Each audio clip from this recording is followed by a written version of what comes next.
ప్రస్తుతం మనతో పాటు మాజీ ఎమ్మెల్సీ కాంగ్రెస్ పార్టీ సీనియర్ నాయకులు రాములు నాయక్ గారు ఉన్నారు. రాములు నాయక్ గారు చెప్పండి, ఈ రోజు అంటే బతుకమ్మకి ఇవ్వాల్సినటువంటి చీరలు ఈ రోజు 1,00,00,000 మందికి ఇవ్వడం ఏ విధంగా అనిపిస్తుంది? ఇందిరమ్మ జయంతి సందర్భంగా ఈ చీరలు ఇవ్వడం అంటే ఏ విధంగా చూడొచ్చు అంటారు?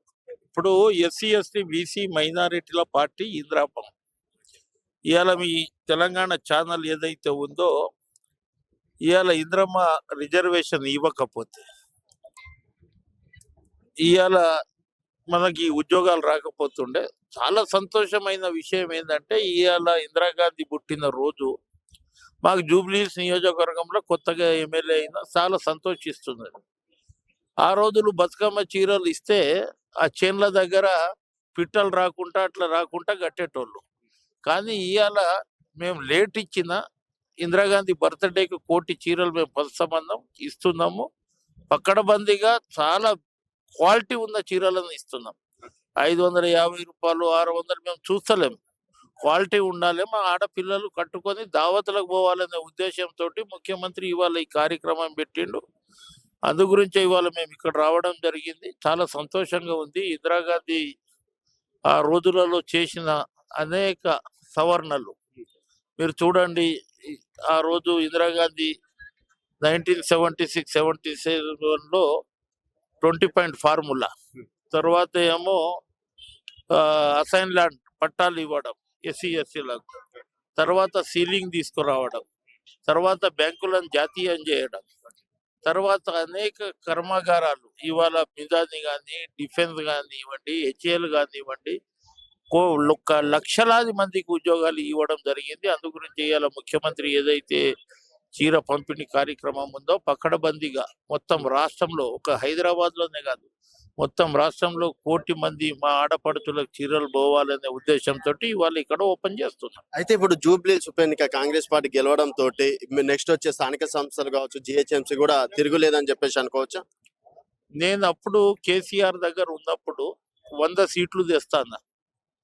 ఆ రోజు మైనంపల్లి హనుమంతరావు ఏమో జిల్లా అధ్యక్షుడు ఉండే, తర్వాత సుదర్శన్ రావు నా మిత్రుడు ఉండే, తర్వాత మన రైమాన్ ఎమ్మెల్సీ ఉండే, నేను ఎమ్మెల్సీ ఉన్నా.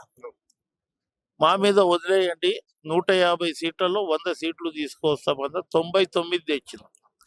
ఇవాళ గిట్ట ముఖ్యమంత్రి తోటి మాట్లాడి 2 కార్పొరేషన్లు అయ్యే అవకాశాలు ఉన్నాయి. 200 సీట్లలో ఇప్పటి నుంచే మనం పనిచేయాలి. గ్రేటర్ హైదరాబాద్ ఎన్నికలకు ఇప్పటి నుంచి పనిచేసి మొత్తం సీనియర్లకు వాళ్ళని వీళ్ళని పెట్టి ప్రతి డివిజన్లో 100-150 కార్లతోటి పోతాం. పోయి అక్కడ కూర్చొని అక్కడ మన సంక్షేమ పథకాలు ముఖ్యమంత్రి వచ్చిన తర్వాత ఏమేం చేసినామో, ఇలా 12 గ్యారెంటీలు ఎంత కన్ఫ్యూజ్ చేసిరు మాకు. వీళ్ళు 2 గ్యారెంటీలు ఇచ్చారు 2018లో, 3,116 గెలవంగానే ఇస్తామన్నారు. ఎట్ అ టైం ₹1,00,000 రుణమాఫీ చేస్తామన్నారు. 5 సంవత్సరాలు చేసిరా. ఈ విధంగా ఆయన చెప్పడానికి బాగా ఇది ఉంటుంది. ఎంత అబద్ధాల కోరంటే కాళేశ్వరం కించి ఇదే ఏరియాలో కార్ రేస్ వరకు దంచుకుర్రు, జేబు నింపుకుర్రు. మా కుటుంబం, నేను శ్రీశైలం యాదవ్ చిన్నప్పటి నుంచి మిత్రులం. ఆ పాప మా ఎమ్మెల్యే గ్రాడ్యుయేట్ ఆర్కిటెక్చర్, మంచి ఇది ఉన్న ఇది, ఆయనని గిట్ట రౌడీ రౌడీ రౌడీ అని మాకు ఇబ్బంది పెట్టారు. కానీ అసలు వైట్ కాలర్ అఫెన్స్ వాళ్ళే రౌడీలు, కోట్లాది రూపాయలు దంచుకుర్రు. ఇవాళ అనేక జాగాలు 111 జీవోలు కానివ్వండి, రకరకాలుగా వాళ్ళు ఇచ్చేసారు. తప్పకుండా మేము విజయం సాధించాం. విజయం సాధించిన తర్వాత మా మీద బాధ్యత పెరిగింది. 24/7 నేను ఎమ్మెల్యే సాబ్కి ఇప్పుడు చెప్పుకుంటూ వచ్చిన, ఎక్కడ పోయినా సావుకు పో, దినాలకు పో, పెళ్లిళ్ళకు పో, పబ్బాలకు పో, కానీ హాస్పిటల్లో ఉన్న దగ్గర పో, 24 గంటలు నీ ఫోన్ ఓపెన్ చేయి, మేము అందరం ఉంటాం.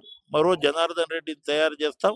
15 సంవత్సరాలు ఆయనకు తిరుగు లేకుండా ఇది చేస్తాం. గ్రేటర్ హైదరాబాద్ ఎన్నికలలో విజయడంక Congress party మోగిస్తుంది.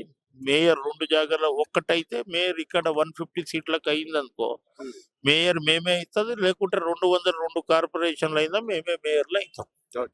So final game చెప్తారు ఇట్లా నెక్స్ట్ కాంగ్రెస్ పార్టీ ఏముంది, దొరల పరిపాలనను తరిమి కొట్టినాం. కసితోటి ఆ రోజు మాకు ఓటేసిర్రు. మేము అనేక సంక్షేమ పథకాలు మేము చెప్పినాము. ఆయన మొత్తం అప్పుల పాలు చేసి పోయిండు. 2,500 మా అంటే 25,000 కోట్ల రూపాయలు అవుతాయి. మేము ఇంట్రెస్ట్ కట్టక ఇదవుతున్నాం.